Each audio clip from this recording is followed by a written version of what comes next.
Universalist Fellowship. My name is Barbara Castellana-Stasiak, and I want to welcome you to our spiritual home. We are a spiritually alive, radically inclusive, and justice-centered community. We welcome everyone with us here in this room and everyone joining us online on our website or on YouTube or Facebook. Welcome to newcomers and old-timers. We're so glad you're with us. I have the honor of serving as today's service associate. Today's music will be provided by Beth Wilson, who is at the piano now, and also Caroline Gabor and Mary Jo Reed and myself, and all of you. We also have our AV folks, Alex West taking our sound and projections, and who is that up top? Tom Graham is up at the video camera today. Today's service is presented by members of GEM, our Green Earth Ministry, and some of whom are also involved in our UN work for climate justice. Our offertory today will be shared, 50% to our congregation and the other half to our Unitarian Universalist Association office at the United Nations. We invite you to give generously via text, via our website, www.muuf.org, or via cash or checks in our basket, or you can mail checks to us at 21 Normandy Heights Road, Morristown. We have a few announcements today. First, please save the date, April 9th, coming up for UU Faith Action's annual gala. This year, the celebration will be held at the Ridgewood congregation, both in person and virtually. So each task force will present a micro grant, and you can register online at uufaithaction.org. If you are a newcomer, please join us for our next visitors orientation and tour, which will be next Sunday, March 27th, following each service. And we'll also host an online orientation and tour on Zoom the same day at 1. Today, following both services, Jem at our coffee hour will invite you, we'll tell you more about that later. Today at 11, you're invited to celebrate Holi outside on our grounds. And you need to be dressed for the colors that will be around. And at 12:45, you have a choice of going with the lunch bunch at the Florham Park Diner or the meditation group in room 205. And now we have a very special announcement from Paul Furman.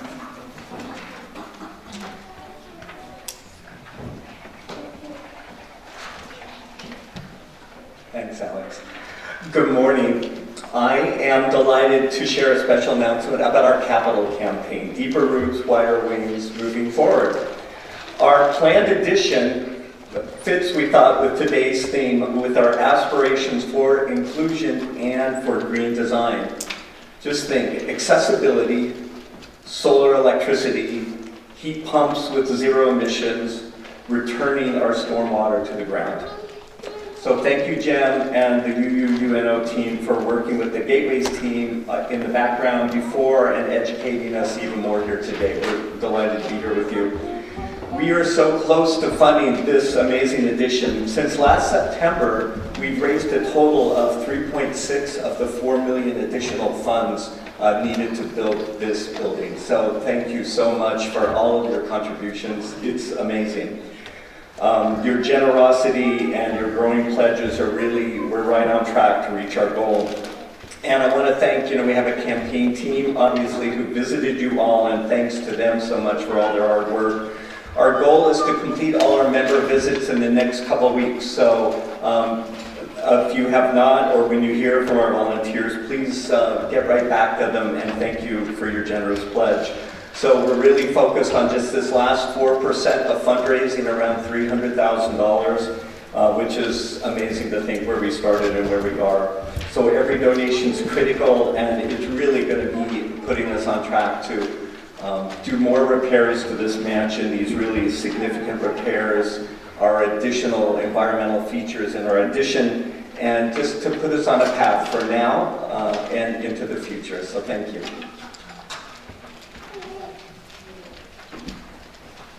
All of those donations are important for funding all our generations to come. I invite maybe a couple of members of our generations to come help light the chalice this morning. Okay, over there I see a hand up, and over there. Okay, come on up. We have two chalices here, the children's chalice and the larger meeting room chalice, thank you. And so we're going to light both of those. And we will say together, everyone, love is the spirit of this fellowship, and service is its law.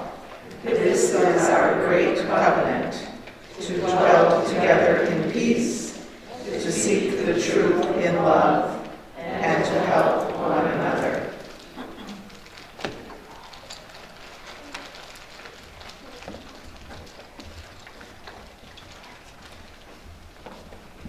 Okay, thank you very much, chalice lighters. And now I'm going to invite some of our RE teachers and all of the children to come up to the front of the room, and our quartet to come up here on the stage. Oh, what have I? I'm sorry, my fault. This is my first time as service associate, forgive me. Today's Time for All Ages is The Wheel of Water by Tom Chapin, about the many ways and places that we experience water in our world.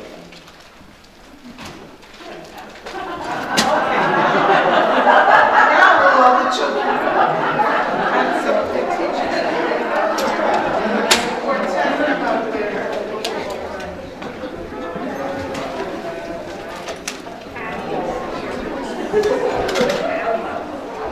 You guys can stay down in this area on the floor. We'll stay up here. And on the screen you can see this example of the water cycle. So I want to ask some of you, where are the places in the world where we find water? Like have some of you gone to the beach? What's the water at the beach called? The ocean. Anybody around here go to beaches in other places? Yeah. Where? I do. Where do you go? Is it a lake? I think I go to some real beaches, but that house. The name of the beach I usually go to. So it's a particular beach you usually go to? Rock Ridge? That's a lake. There are a lot of lakes around us. How about the water that gets into the ocean and the lakes? Where does it come from? Rivers. Rivers, right. And sometimes they start right up high in the mountains, right? And they flow down in streams and rivers into the lakes and the oceans. And then they evaporate back up. Yes. And they go up to... And you it all over and over again. Yes, it does. It goes all around all the time. And up in the, when it goes up, it forms those things in the sky. What do we call them? Clouds. Clouds. Oh, thank you. Is this on? Yes. Hello. There we go. Clouds. And when the clouds decide they're going to send some water back to us, it comes down as Rain. rain. Or snow. Yes, or snow, right. Or Now, did some of you happen to notice last night we had some flashes in the sky along with the rain? Yeah? Yeah, we had thunder, we had lightning. And then once the water is all on the ground again, sometimes it bubbles back up to the surface as a spring or a swamp or the wetlands. So we are going to sing a song now that talks all about the water cycle. And I'm going to ask all of you in the front to do some movements for us that are about the water cycle. And Alec is going to put up the music for us on the screen here of the Wheel of the Water. So stand up and with Chris and Liz and make a circle so you can just see each other. Hands up, help us make a circle. If you make hands, hold hands first. One will be here. Hold hands first, and I'll make a circle. We have to cut the circle over here too. So we can have some people come this way, this side. Here. Hold hands up here. Here you go. Everybody gets a circle and a circle here. That's fine. I'm sorry. Crazy, keep moving around on me. There we go. Okay, you can swing this way a little bit. Ready? There we go. Now we All right. Now we're going to do some, movements that are about the water cycle. Why don't you sit on that side? Everybody in? All right. So the first one, we're going to sing this line. Becca's going to sing it for us. Wheel in the water go round and round, and the wheel in the water go round. Wheel in the water go round and round, and the wheel in the water go round.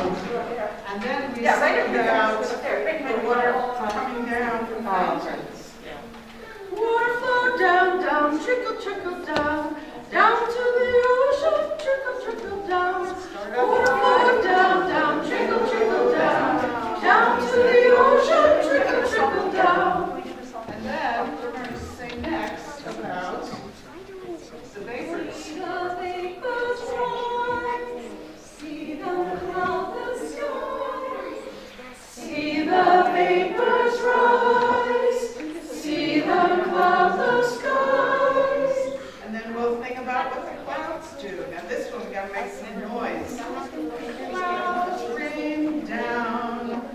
Thunder and lightning sound.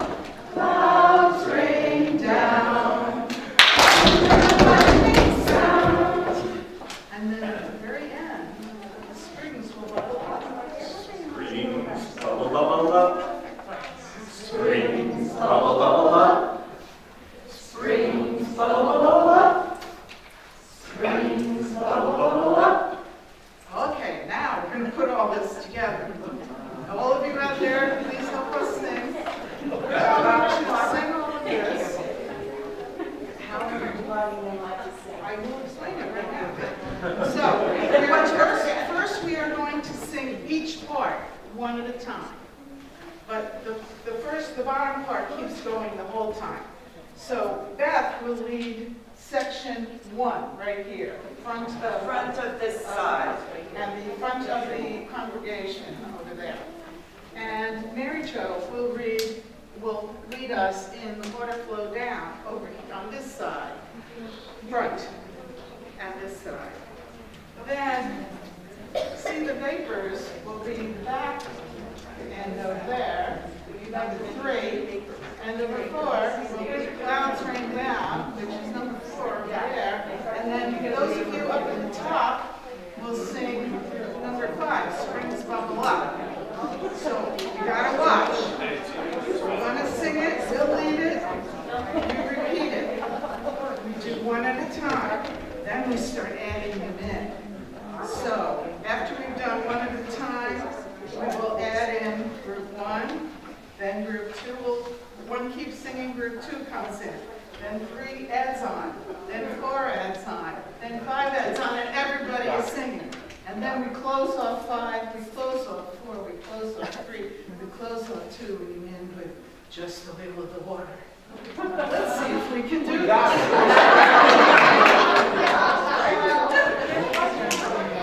All righty. So, Beth, start us off.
children off to, are we ready to sing?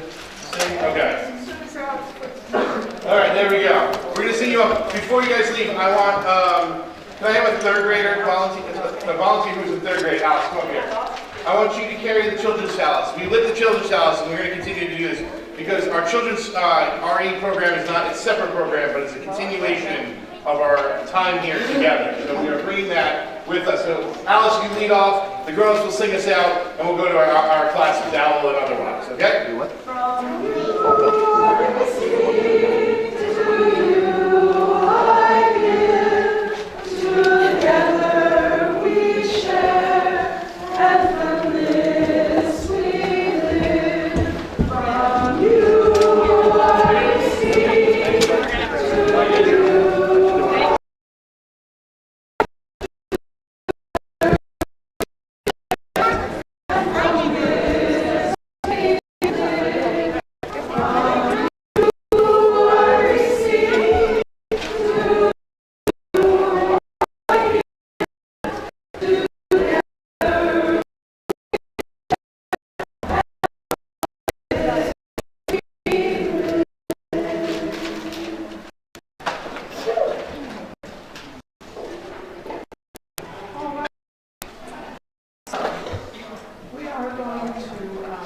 We have no milestones or passages today unless somebody has something to tell me.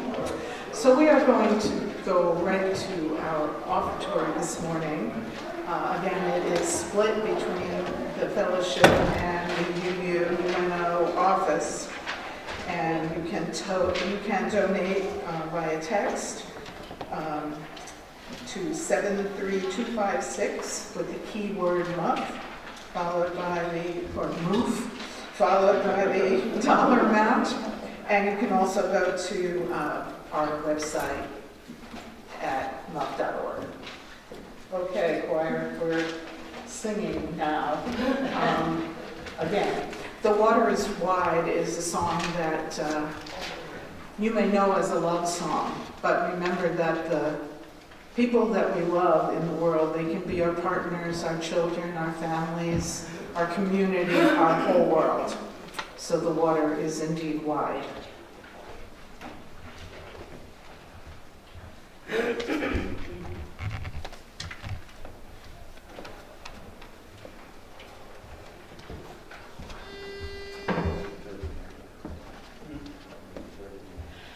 The water is wide, I cannot cross all, but neither have I wings to fly.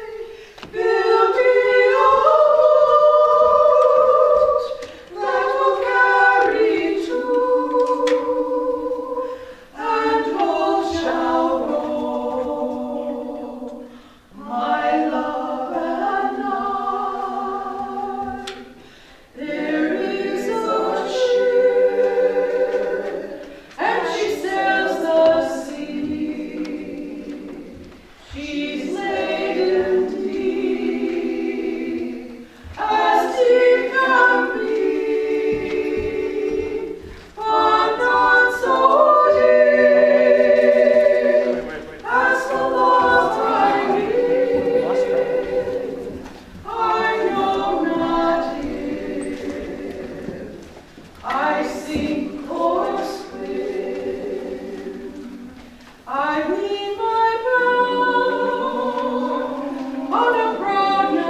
Today's service is brought to you jointly by Green Earth Ministry and UUAUN. Again, this year the theme of the Intergenerational Spring Seminar is climate justice, and specifically displacement caused by climate change. Water insecurity and conflict is a big component of this phenomenon. Join us as we honor World Water Day this Tuesday, March 22nd, and also the spring equinox, which is today at 11:33 a.m. You may know that UUA has had a presence at the UN for many years, where they promote the goal of world community with peace, liberty, and justice for all. You may recall that Bruce Knotts, the director of the UUA-UN, was our guest at a previous UN Sunday service. I think that the events in Ukraine have dramatically and tragically underscored the need for communication between nations. Although in this case, clearly communication took a back seat to aggression and territorial ambitions. The UN is sometimes called the community of nations, and it can also serve in the role of isolation and exile. Although the UN can't simply vote to prevent a war, it can dramatically reveal how isolated Russia is now, with a 14-1 vote in the Security Council, Russia of course vetoing the resolution, and 141-5 with 35 abstentions in the General Assembly. Even countries that Russia thought would vote on its side, like China and Hungary, either abstained or even voted against Russia. This isolation is reflected in economic sanctions, which will be painful for them. Since the world is so interconnected, we need to take an interest in and support our voice in the UN. This UN Sunday service is one way that we do that. There are two other ways I want to bring to your attention. One is to become a supporter of UUAUN at various support levels starting at $30 per year. Our goal is to have 15 supporters within the congregation. You can do this online at the UUA.org website. Put UN into the search bar, and then it's the first thing that pops up. Also, there will be a sign-up sheet and a laptop in the Great Hall in the back after the service to make this easy for you. The second way is to participate in the annual Intergenerational Spring Seminar. This is specifically aimed at youth, although adults are welcome. It aims to instill in UU youth and adults a commitment to global engagement and the skills needed to take action locally to address global issues. The theme this year is Displacement and Human Rights, all in for climate justice, focused on climate-forced displacement. It takes place online this year between April 22nd and May 1st. Registration is online. Go to UUA.org website and type Spring Seminar into the search bar. The cost is tiered, starting at only $20, and registration is open now until April 3rd. I've participated in several of these events, and they have been excellent. I believe the youth participants have found it rewarding and enlightening. You can register at the UUA website, and again, there will be a sheet and a laptop in the Great Hall. Please consider participating. Next, we will see a video showing poet Kathy Gentner speaking at the UN Climate Leaders Summit about the effects of climate change on her home, the low-lying Marshall Islands, and reading a poem which she wrote for her daughter.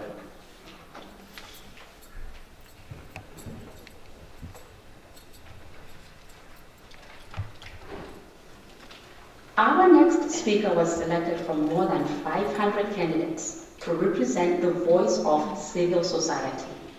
From the Marshall Islands, please welcome Kathy Gentner.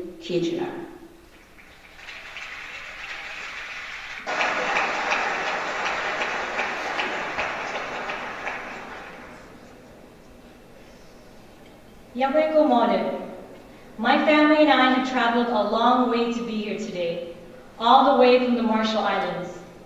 The Marshall Islands encompasses more than 2 million square kilometers of ocean, and so it makes sense that our culture is one of voyaging and navigation. One of our most beloved legends features a canoe race between 10 brothers. Their mother, holding a heavy bundle, begged each of her sons for a ride on their canoe. But only the youngest listened and took her along for the ride, not knowing that his mother was carrying the first sail. With the sail, he won the race and became chief. The moral of the story is to honor your mother, and the challenges life brings. Climate change is a challenge that few want to take on, but the price of inaction is so high. Those of us from Oceania are already experiencing it firsthand. We've seen waves crashing into our homes and our breadfruit trees wither from the salt and drought. We look at our children and wonder how they will know themselves or their culture should we lose our islands.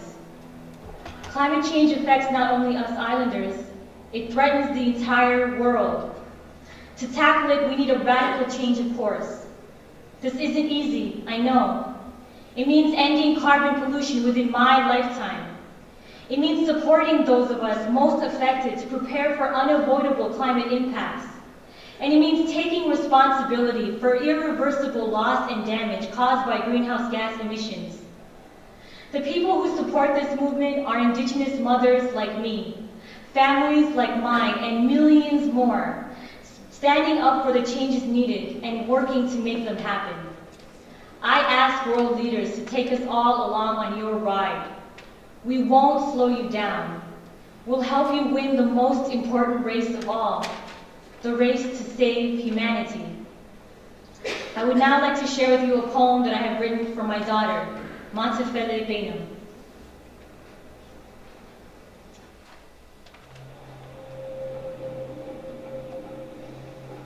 Dear Montefele Beno, you are a 7-month-old sunrise of gummy smiles. You are bald as an egg and bald as the Buddha. You are thighs that are thunder, shrieks that are lightning, so excited for bananas, hugs, and our morning walks along the lagoon. Dear Montefele Beno, I want to tell you about that lagoon. That lazy lounging lagoon, lounging against the sunrise. Men say that one day that lagoon will devour you. They say it will gnaw at the shoreline, chew at the roots of your breadfruit trees, gulp down rows of seawalls, and crunch through your island's shattered bones. They say you, your daughter, and your granddaughter too, will wander, rootless, with only a passport to call home. Dear Montefele Beno, don't cry. Mommy promises you, no one will come and devour you. No greedy whale of a company sharking through political seas. No backwater bullying of businesses with broken morals. No blindfolded bureaucracies gonna push this mother ocean over the edge. No one's drowning, baby. No one's moving. No one's losing their homeland. No one's becoming a climate change refugee.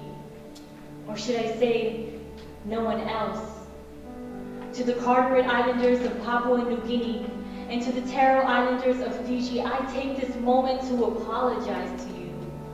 We are drawing the line here because we, baby, are going to fight. Your mommy, daddy, boo-boo, Jima, your country, and your president too, we will all fight. And even though there are those hidden behind platinum titles who like to pretend that we don't exist, who like to pretend that the Marshall Islands, Tuvalu, Kiribati, Maldives, Typhoon Haiyan in the Philippines, floods of Algeria, Colombia, Pakistan, and all the hurricanes, earthquakes, and tidal waves didn't exist.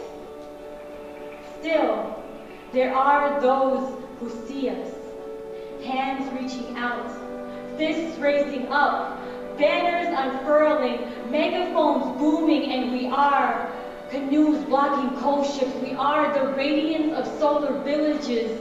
We are the fresh, clean soil of the farmers past.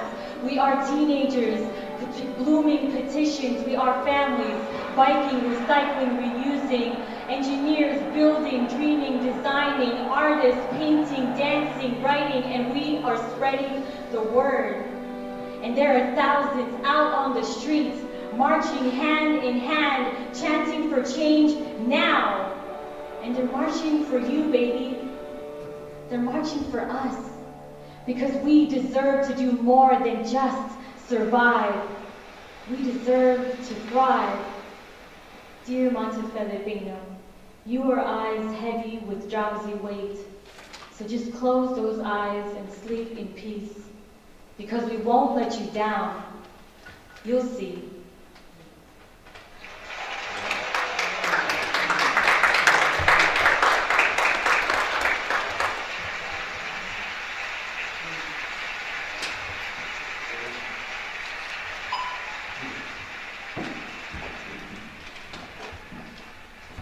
Hi, my name's Steve Gruber. I volunteer at the Great Swamp Watershed Association. They're a nonprofit organization that works to protect the water in the 25 square mile area around the Great Swamp National Wildlife Refuge.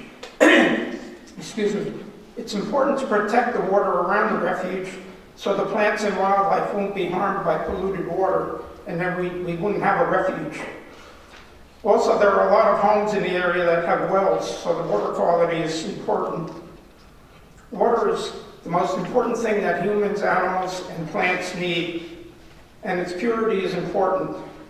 You can survive a long time without food, but will survive only days without water. All of our water comes from either rain or snow, and then flows into streams or soaks into the ground. So it's very important to keep our land clean by controlling development and the impervious cover. Water is also used a lot for recreation, such as fishing, swimming, and boating, and has to be clean. But on the other side, water can also be a foe if it causes flooding and carries diseases or destroys the shoreline. The Watershed Association owns about 75 acres of property on Tiger Lily Lane in Harding Township. Historically, the property was swamp land, probably part of the Great Swamp, and was drained many years ago to raise sheep and goats. To help the water quality in the Great Swamp and Passaic River, the Watershed Association decided to plug the drainage ditches and create some vernal pools, which are habitat for frogs, toads, and salamanders. So here's a picture of half of the property. And I don't have a pointer, which I didn't know about, but pretty much all of these ponds, there was maybe a little water in them, but mostly it was dry land, and now it has all of these ponds. And you see this blue line that goes through the center. Just below that, they had dug a little 20-foot pond by hand, and then they flooded it, and so now it's a huge pond. And I was over there, I don't know, 2 days ago, and the frogs, the peepers are so loud you can't hear. This property borders Route 287, and you couldn't hear the highway because the frogs were so loud. Okay, where am I? Excuse me. The Silver Brook flows through this property, and eventually the water goes into the refuge. So this flooding will allow the water to be retained for a period rather than rushing into the refuge, which may help a little bit with the downstream flooding on the Passaic River. The retained water will have a chance to percolate into the ground, where the soil helps clean the water. Also, Silver Brook drains a large corporate park on Route 202, which contains a lot of contaminants, and so which may be cleaned up by holding the water for a period of time. Silver Brook was also straightened and channelized years ago to quickly get rid of the water. This is unnatural, so some large trees were put into the banks of the stream to change the direction of the water and make a more meandering stream, which runs slower.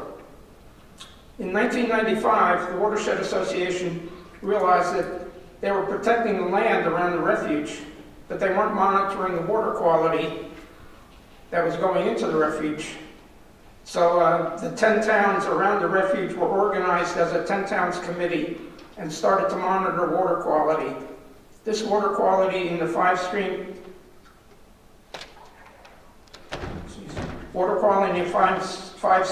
flow into the refuge. They do this during both wet and dry periods to get an accurate measure of the water quality in the watershed. They have recently started measuring the bacteria. Now the Great Swamp Watershed Association has recently become a waterkeeper associate on the Passaic River, and now they monitor the water on the entire river. Right now they have monitoring sites that go down to Little Falls. The data that the GSWA generates can help the water companies with their decisions on how to purify the water. Another way to clean the water and mitigate flooding is to make rain gardens. These are patches of ground next to a parking lot that are planted with native plants, and the water from the parking lot is directed into the rain garden.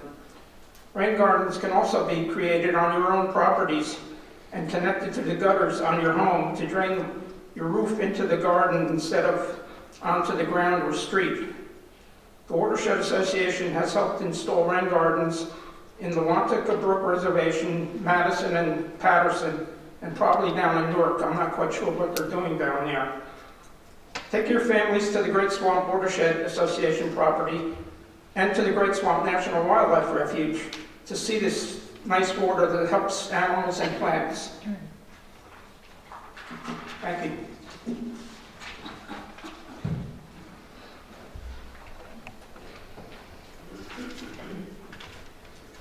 Thank you, Steve. And now our quartet will sing a song about what can happen when the poisons enter the water.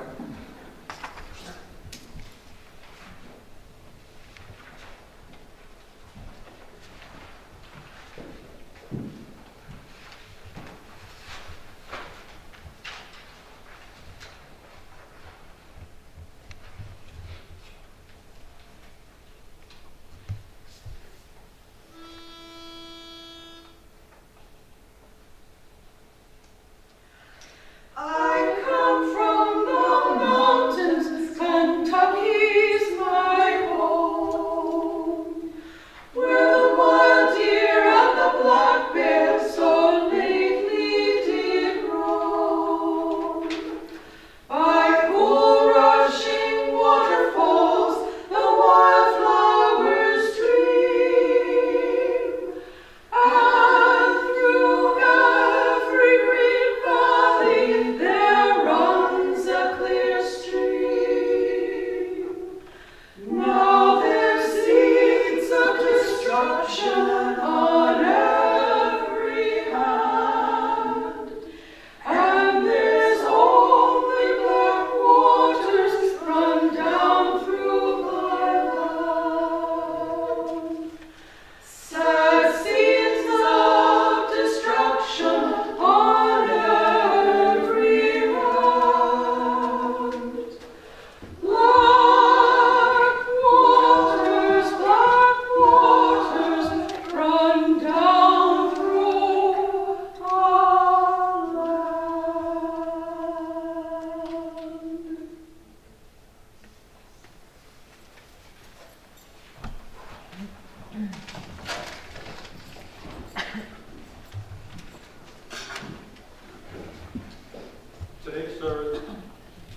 Today's service is in part a celebration of World Water Day, so I would like to reflect for a few minutes on some atypical impacts that water has had on my life.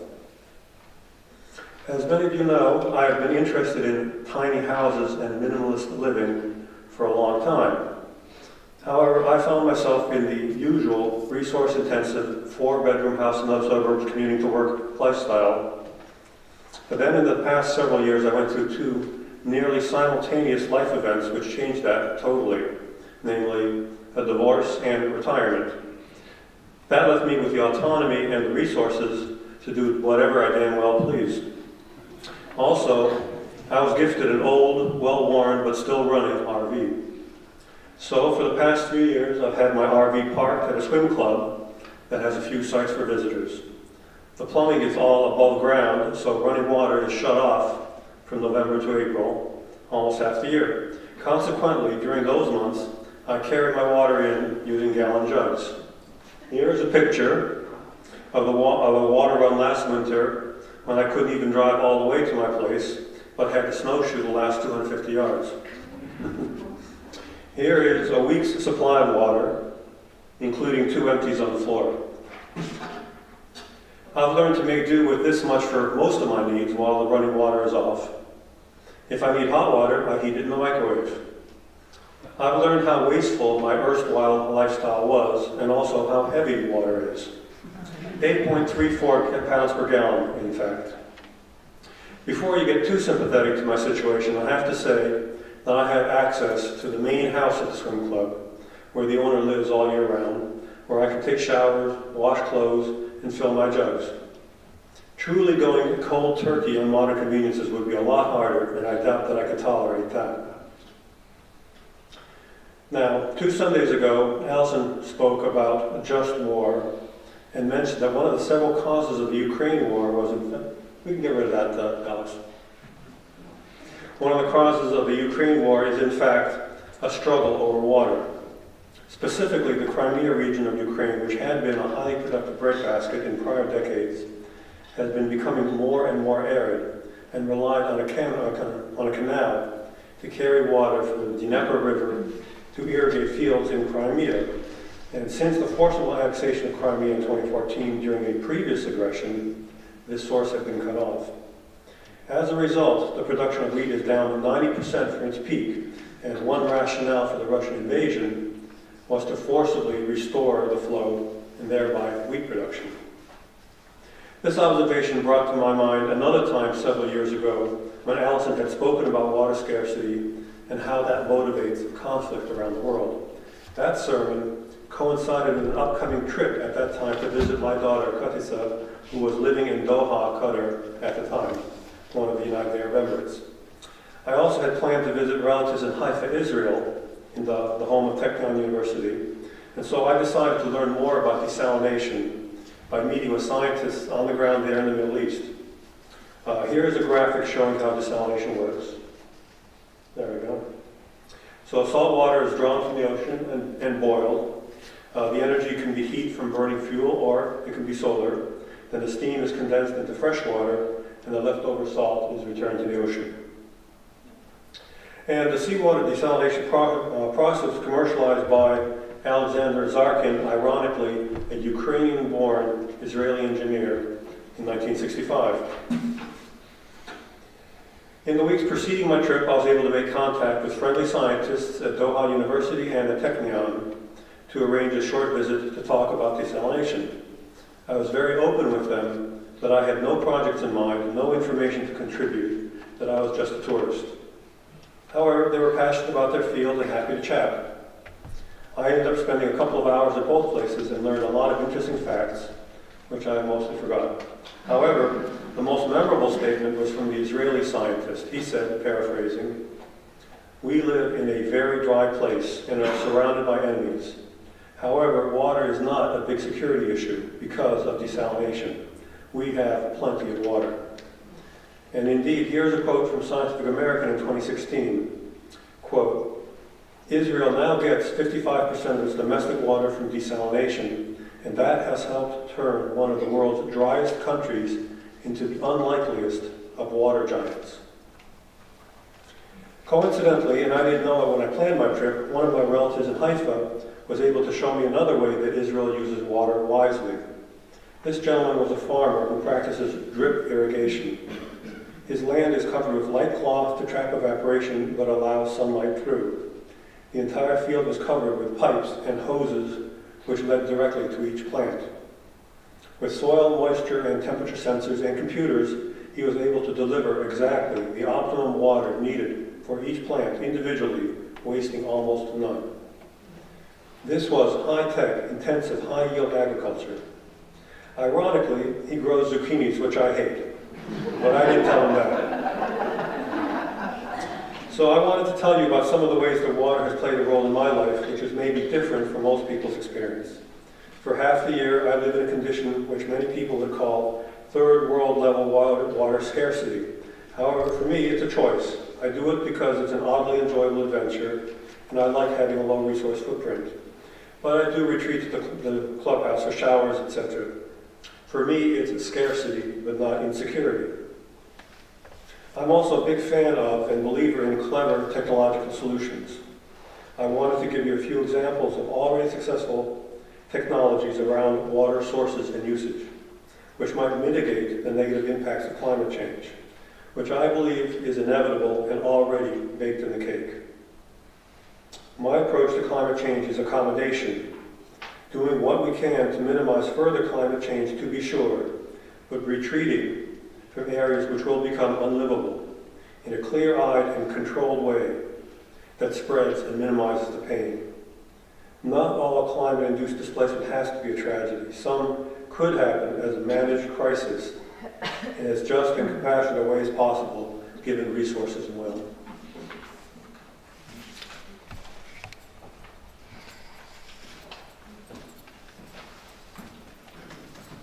Hi, I'm Linda DeLap, and I'm going to touch just briefly on some of what Gabor mentioned about Ukraine. Last month, Russia used its wealth from oil and gas exports to begin an invasion of Ukraine. One of the first targets was a dam that blocked water from flowing from a river in Ukraine into Crimea. In multiple regions throughout the world, conflict and drought are forcing people from their homes. Elsewhere, severe storms, flooding, sea level rise, heat waves, crop failures, and wildfires are displacing people. We urgently need to transition to clean energy for geopolitical reasons and to mitigate the effects of climate change. How do we steer society away from fossil fuels? Does marching in the streets help? In September 2014, over 300,000 people participated in the People's Climate March in Manhattan. Among them were hundreds of Unitarian Universalists, many from our fellowship. Raise your hand if you were there. Yeah. In December 2015, Steve Gruber, Joe Sipigora, and I joined a peaceful demonstration organized by 350.org. Along with hundreds of others dressed in red, we took a boat to Liberty Island. There we stood holding hands in a long line near the water's edge. The demonstration took place just before the start of COP21, the United Nations Climate Conference, in which the Paris Agreement was adopted. Over the past 5 years, most of my climate action has been to co-lead the local chapter of Citizens Climate Lobby. We advocate for legislation that would impose fees on companies that extract or import carbon-based fuels. The revenue from the fees would go to U.S. households to offset price increases. Steadily rising fees on carbon-based fuels could reduce emissions 50% by 2030. This legislative approach aligns with the Unitarian Universalist values of democracy, equity, and care for the earth. You can help by sending an email message to President Biden and your senators advocating for climate legislation. See the Citizens Climate Lobby display in the Great Hall, which has been around for a few months. We're still waiting for the budget reconciliation bill to get through, but it's not too late to keep asking for action. Around the world, courageous indigenous people and their allies are acting to protect water and climate from pollution caused by fossil fuels. In 2016, the Dakota tribe that lives along the Missouri River invited faith leaders to join them at Standing Rock to block construction of the Dakota Access Pipeline. Has anybody heard of the Dakota Access Pipeline?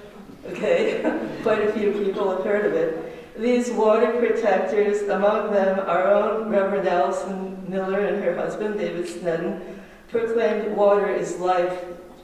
The Trump administration approved the Dakota Access Pipeline. However, the pipeline could eventually be shut down as a result of a court-ordered environmental impact statement that's now in progress.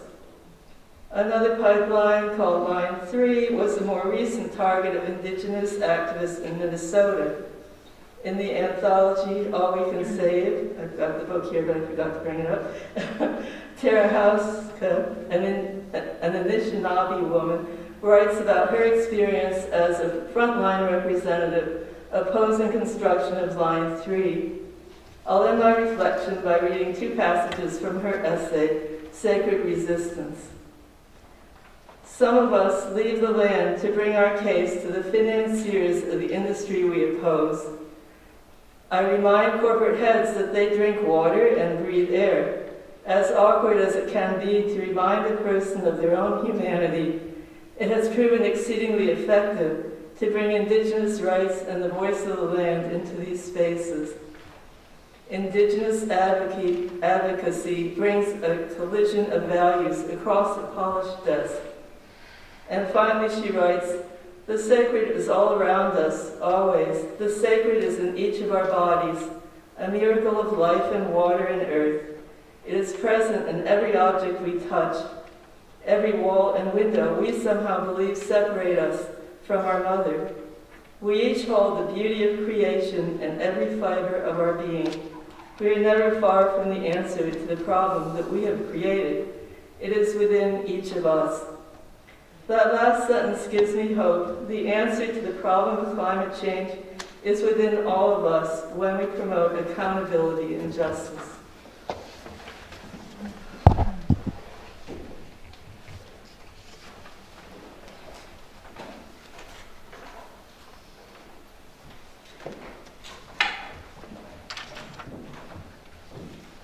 Our closing song will be number 121, We'll Build a Land, which you can find in your hymnal or projected up here.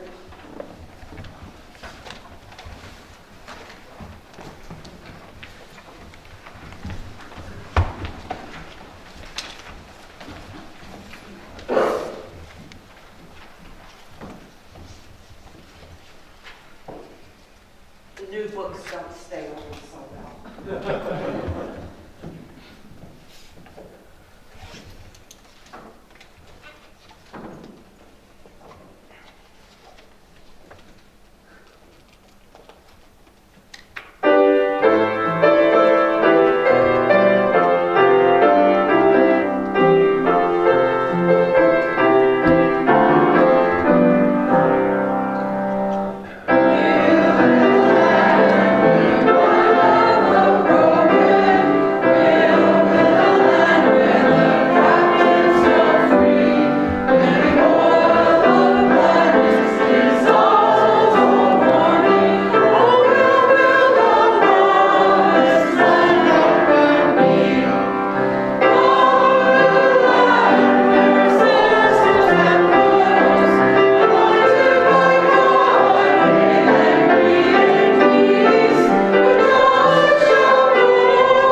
Going forward, let us be energized by our UU values of democracy, equity, and care for the earth, as were expressed in the service today. Side with love as we protect and conserve the waters that give us life and sustain us. Side with love for justice. During the coffee hour today, we invite you to drop by the exhibits in the Great Hall and in the dining rooms spread out all over, where you can take a stand for a green amendment in our New Jersey Constitution, to advocate for smart carbon pricing bill, and to become a member of the UU at UN. In the weeks and months to come, the Green Earth Ministry and the UU at UN will call on you to resist giving up or giving in to the climate crisis by raising your UU voice. Thank you.